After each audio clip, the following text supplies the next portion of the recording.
Starlink issue, was it part of our discussions? No.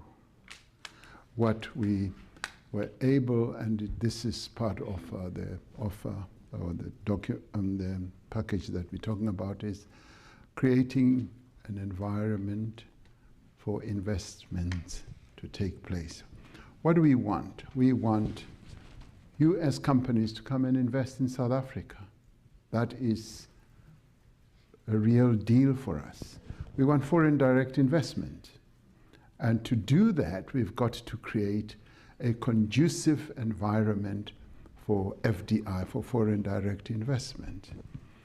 And where, for instance, in the past, we've been able to do so and attract US companies and utilize equity equivalents, and US companies have embraced that. That shows that they are willing to go along with our regulatory framework, which we have crafted to attract investors to South Africa.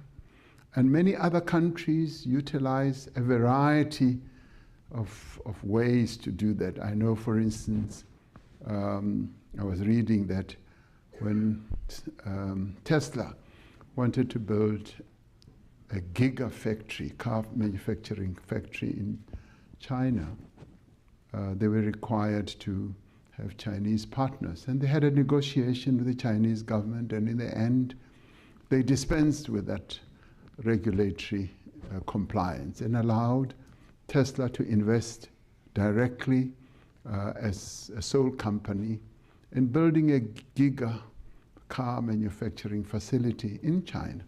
So what did the Chinese do? They crafted their own regulatory framework, and they were able to come up with a creative way of enabling an investment to take place.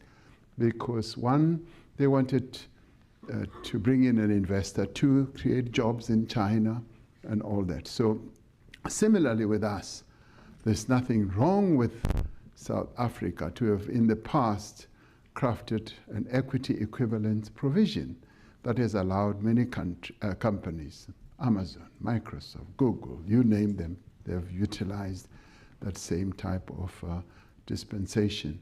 And in doing so, we want to see how best we can attract further investors in South Africa and be able to get a regulatory framework that can allow them to come and invest.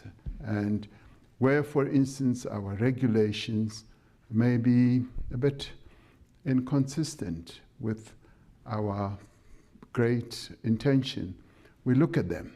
And somebody asked a question about Minister of Communications.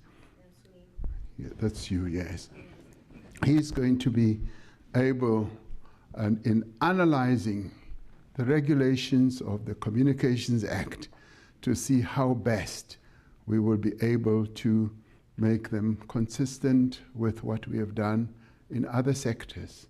And that falls within the realm of creating that conducive environment for us to attract investors to come into South Africa without violating our own rules and regulations, our laws, but it's part of the regulatory process to make sure that we are an investable country where companies from outside South Africa can come and invest.